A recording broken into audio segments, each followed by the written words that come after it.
Parfois cynique, parfois confiant, mais jamais complaisant. Francis Gosselin. Selon certaines rumeurs, Justin Trudeau et Joe Biden seraient sur une île déserte, les deux ensemble, à fuir les médias et à ne rien faire. Luc Laliberté, notre spécialiste en politique américaine, qu'est-ce qui se passe aux États-Unis? Mon Dieu, y a-t-il un président dans la salle? Dans un premier temps, pour revenir à ce dont tu discutais avant la pause, peut-être que M. Trudeau et M. Biden sont en train de chercher l'origine de Sinterklaas, donc du Père Noël, c'est une adaptation du néerlandais. Je t'écoutais parler, tu pourras dire à Elliott qu'il y a un mélange là-dedans, c'est Saint-Nicolas bon. Et adapté en néerlandais. Donc, on met l'histoire de côté. Il y a effectivement aux États-Unis, c'est à la fois des critiques qu'on entend chez les démocrates, chez les républicains, plus chez les républicains, et également dans les médias, c'est où est passé Joe Biden depuis la défaite électorale démocrate. On perd la Chambre, on le savait, on a perdu le Sénat, ça c'était nouveau. On perd bien sûr la Maison-Blanche, défaite de Kamala Harris, et hormis un voyage en Afrique, dont on a peu parlé, mais pendant lequel il s'est exprimé officiellement, on se demande ce que fait Joe Biden. Et on se demande encore plus aujourd'hui où est passé le leadership de la Maison-Blanche, parce qu'on entend parler, toi et moi, nos auditeurs également, nos auditrices d'Elon Musk, on entend parler de Donald Trump, on entend parler des meneurs comme M. Johnson à la Chambre, M. Schumer au Sénat, parce qu'on fonctionne encore avec la Chambre telle qu'elle était avant l'élection. C'est important jusqu'au début du mois de janvier, cette composition-là de la Chambre. Donc, on dit du côté démocrate, du moins c'est ce que laisse sortir ou ce que relaie la Maison-Blanche, M. Biden serait en contact constant. En même temps, on ne le voit plus et on ne l'entend plus. Il se fait particulièrement rare. Et ça vient ajouter ça à une fin de règne, à une fin de présidence, fin de mandat, qui est douloureuse et qui, je pense, entache le bilan de Joe Biden. Il a connu, je pense que l'histoire va être assez juste puis assez positive à l'égard de Joe Biden sur plein de choses. Il y a des erreurs en cours de route, mais disons qu'après les 2 premières années, presque 3 premières années de son mandat, l'économie allait mieux. D'ailleurs, elle est encore solide, même si c'est pas la perception qu'on en a. Mais M. Biden, il y a une chose, moi, que je lui reproche depuis longtemps, c'est son manque de transparence. Il a manqué de transparence sur des affaires personnelles. Il a manqué de transparence sur son fils. On a parlé de drones, toi et moi, cette semaine. C'est un sujet que je pensais pas que nous allions aborder. On attend encore des propos beaucoup plus rassurants de la part du président ou encore de la part des services gouvernementaux. Donc, on a l'impression que le président ne nous dit pas tout.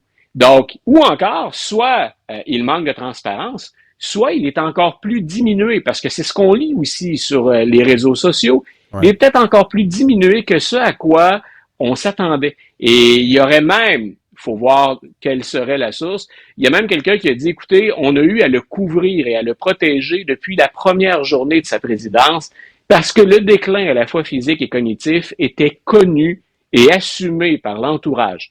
Ce n'est qu'une source, mais tout ça, ça fait parler, ça fait diversion. Et pour les démocrates, on a l'impression que les démocrates, depuis l'élection, se sont souvent roulés en boule. Ils n'en ont pas fini encore de digérer l'échec. Ils n'ont pas terminé encore de se pointer entre eux, de chercher des boucs émissaires. Puis le président est aux abonnés absents. Et puis, bon, là, dis-moi, il est aux abonnés absents, notamment face à l'éventuelle fermeture, on aurait envie de dire, shutdown, comme disent les Américains, de leur gouvernement, provoqué par des dissensions au sein même du Parti républicain. Trump, dit qu'il veut que ça survienne sous Biden. C'est complètement abracadabrant, mais où est-ce qu'on en est là, à minuit moins une dans cette affaire? Minuit moins. Penses-tu qu'il va y avoir une entente, Luc? Écoute, je suis resté branché sur mes alertes jusqu'à ce qu'on commence à se parler tous les deux. Mike Johnson a dit il y a peu, nous n'allons pas avoir une fermeture des services gouvernementaux. Nous allons financer le gouvernement. Maintenant, je ne peux pas vendre mon jeu tout de suite, mais on va s'entendre. Ce sont de belles paroles. C'est des paroles que Mike Johnson avait eues il y a peu de temps, avant qu'Elon Musk et Donald Trump ne s'invitent dans cette histoire. Ce que tentent de faire les républicains, puis ils tentent de le faire vraiment jusqu'à la dernière seconde, c'est qu'on veut bien débloquer un budget supplémentaire à hauteur de 110 milliards de dollars pour venir aux citoyens, mais pour venir en aide, pardon, aux citoyens américains qui ont été victimes des catastrophes naturelles. Donc, et des fermiers, entre autres. Donc, on dit, écoutez, c'est 110 milliards qu'on trouve coupés ailleurs.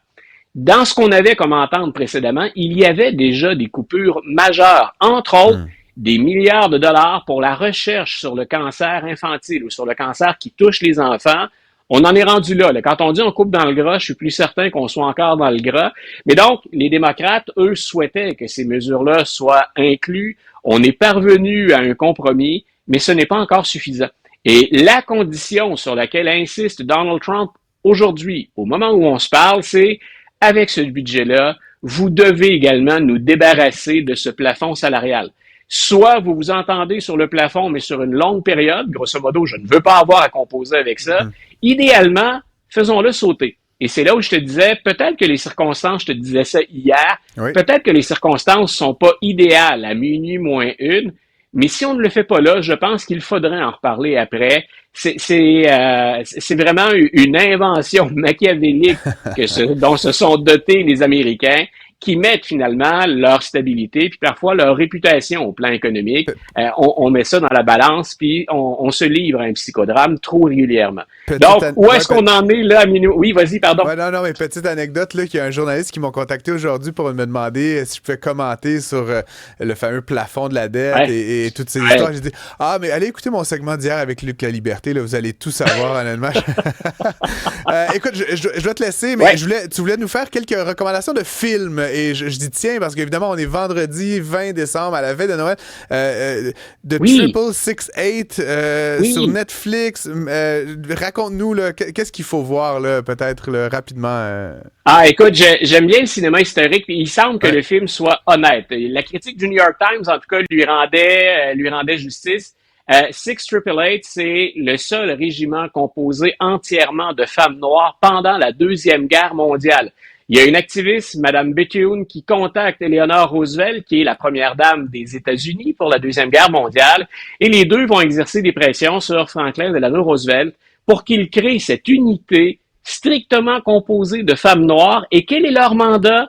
On dit à l'époque qu'on croule sous les messages, les lettres, le courrier à faire parvenir aux soldats, que c'est difficile de le faire, qu'on manque de personnel. Et c'est le mandat, donc le film en français d'ailleurs s'appelle Les Messagères.